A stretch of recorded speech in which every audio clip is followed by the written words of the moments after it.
আজকে ছাত্র জনতার উপর হেলিকপ্টার থেকে গুলিবর্ষণ করা হচ্ছে। আজকে ছাত্র জনতাকে ঘরে ঘরে ঢুকে হত্যা করা হচ্ছে। এই বর্বরোচিত হামলা এবং এই জেনোসাইডের বিচার এই মাটিতে হতে হবে এবং এই বিচারের মাধ্যমে এই দেশকে কলঙ্ক মুক্ত করতে হবে। নয়তো সভ্যতা গণতন্ত্রকে রক্ষা করা যাবে না। আজকে আর আমাদের ঘরে বসে থাকার সময় নেই।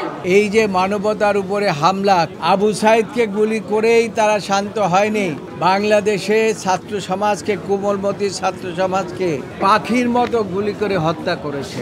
আমরা শুধু মানববন্ধন করেই ক্ষান্ত হচ্ছি না। তারা যখন দেখলো যে সারা বাংলাদেশের মানুষ তাদের বিরুদ্ধে আন্দোলনে ঐক্যবদ্ধ হয়ে নেমেছে, তখন তারা আমাদের দেশপ্রেমিক সেনাবাহিনীকে ডাকলেন। সেনাবাহিনীকে ডেকে কারফিউ দিয়ে দিলেন। কারফিউ কখন দেয় মানুষ? এটা শেষ পর্যায়ে সরকারের শেষ অবস্থায়। তা আমার মনে হচ্ছে যে সরকারের শেষ অবস্থা চলে এসেছে। বন্ধুরা, ছাত্র বন্ধুরা, তোমরা ভেবো না আমরা তোমাদের সাথে নাই। আমরা শারীরিক সহায়তা দিয়ে যাবো, প্রতিরোধ করে তুলবো। আমরা দরকার হলে বুকে রাজার পক্ষ মিলিয়ে দেবো। এইভাবে আমরা মেনে নেবো না, কোনো অবস্থাতেই মেনে নেবো না। তারা কি মায়া কান্না করে কোথায়? অবকাঠামোগত ক্ষয়ক্ষতির জন্য কান্না করছে। এই মায়া কান্না শুধু দেশে নয়, আন্তর্জাতিক গণমাধ্যমে বলা হচ্ছে ক্রোকোডাইল টিয়ার্স। এবং সেখানে এই যে ঝড়, এই অবকাঠামোগত উন্নয়ন যেটা ক্ষতিগ্রস্ত হয়েছে, এটা রিপেয়ার করা সম্ভব, কিন্তু যেসব মায়ের বুক খালি করা হয়েছে তাদের রিপেয়ার কেমনি করবে?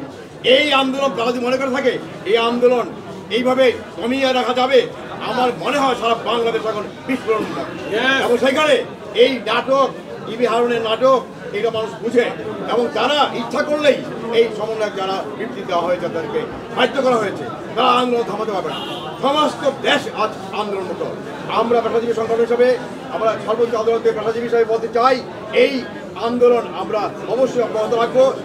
আজকে প্রত্যেকে জাতীয় শোক দিবসের কালো শোকের পরিবর্তে আজকে লাল ব্যাজ ধারণ করেছেন। আমাদের বৈষম্যবিরোধী ছাত্র আন্দোলনের ছাত্র জনতাকে উদ্দেশ্য করে বলতে চাই, রাজপথের আন্দোলনে, দাবি আদায়ের আন্দোলনে তোমরা শুধুমাত্র একাই নয়, বাংলাদেশের আইনজীবী সমাজ তোমাদের সঙ্গে আছে এবং আমরা আমাদের অবস্থান থেকে সর্বোত্তম সহযোগিতা আমরা করে যাব।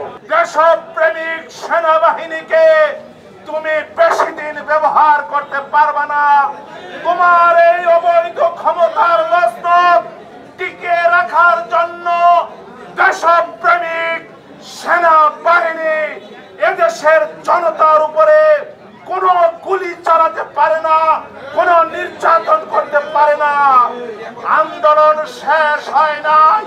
আন্দোলনের প্রাথমিক পর্যায়ে চূড়ান্ত পর্যায় শীঘ্রই আসবে।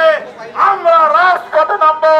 শেখ হাসিনা পালানোর জায়গা পাবে না।